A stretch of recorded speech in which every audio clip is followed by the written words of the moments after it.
परक्यांनाही आपलंसं करतील, परक्यांनाही आपलंसं करतील असे गोड शब्द असतात. परक्यांनाही आपलंसं करतील असे गोड शब्द असतात. शब्दांनाही कोडी पडावी अशी गोड मानसे असतात. केवढं मोठं भाग्य असतं जेव्हा ती मानसे आपली असतात. सन्माननीय व्यासपीठ, राजहंसाप्रमाणे दूध आणि पाणी वेगळे करणारे तज्ञ परीक्षक, मी प्रथम आपल्या सर्वांना अभिवादन करते.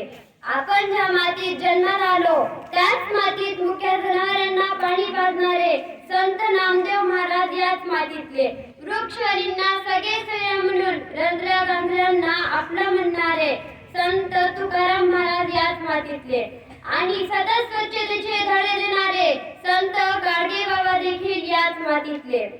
ज्या थोर महात्म्यांनी हे विधारक सत्य जाणलं त्यांनी लोकांना एकत्र करून मानव धर्माची साथ घातली.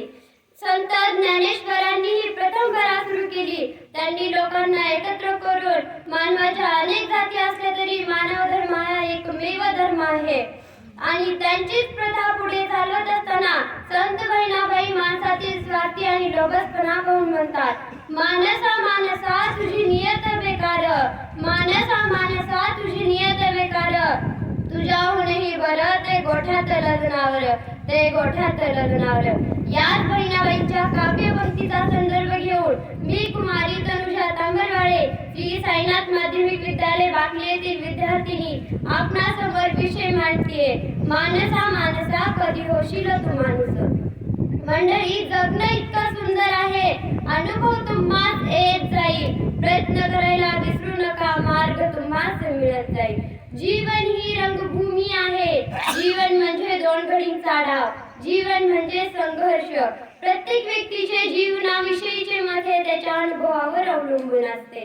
जीवन ही ऊन सावलीचा खेळ असतो. या सदस्य दुःख नाहीतर दुःख पाहायला मिळते. एवढ्याशा आयुष्यात खूप काही हवं असतं, एवढ्याशा आयुष्यात खूप काही हवं असतं, पण जे हवं असतं तेच मिळत नसतं. ते मिळालं तरी खूप काही कमी असतं, कारण चांदण्यांनी भरून सुद्धा आभाळ मात्र रिकामी असतं. माणसाने दुःखी होऊन न बसता त्यांना आंधळ्याचा डोळा व्हावं, लंगड्याचा पाय व्हावं, अनाथाचा बालक सुद्धा व्हावं, दुसऱ्याला आनंद द्यावा आणि दुसऱ्यासाठी जगावं, जगावं आणि जगू द्यावं, जगता जगता जीवनाकडे पाहावं. माणूस खऱ्या अर्थाने माणूस केव्हा बनू शकेल तर असे मित्र बनवा त्यास तो कधीच साथ सोडणार नाही आणि असे प्रेम करा त्यास स्वार्थ दिसणार नाही. सगळं काही आपलंच नसतं. कदाचित आपल्या दुःखात सुद्धा दुसऱ्याचं सुख असतं.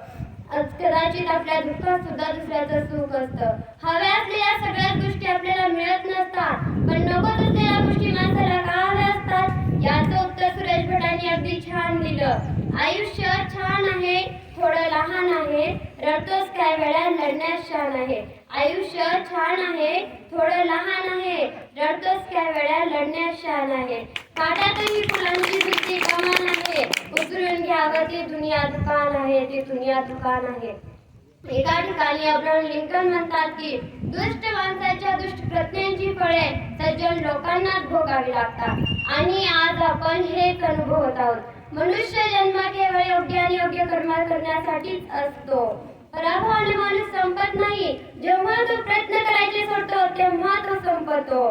त्यामुळे प्रत्येक संकटाच्या वेळी स्वतःच्या मनाला सांगत राहा, शर्यत अजून संपलेली नाही, कारण मी अजून जिंकलेली नाही. छूल्या समाज जमी की तलाश न कर, जीले जिंदगी खुशी की तलाश न कर. छूल्या समाज जमी की तलाश न कर, जीले जिंदगी खुशी की तलाश न कर. बदल जाएगी तकदीर खुद ही मेरे दोस्त, मुस्कुराना सीख ले, वजह की तलाश न कर, वजह की तलाश न कर. मशहूर होना मगर मकरूर मत होना, मशहूर होना मगर मकरूर मत होना. छूले कदम कामयाबी के मगर अपनों से दूर मत होना. जिंदगी में बहुत मिल जाएगी दौलत और शोहरत, मगर अपने आप फिर अपने होते ये बात कभी भूल में जाना, ये बात कभी भूल मत जाना. एवढे बोलून मी माझे भाषण इथेच थांबवते. जय हिंद.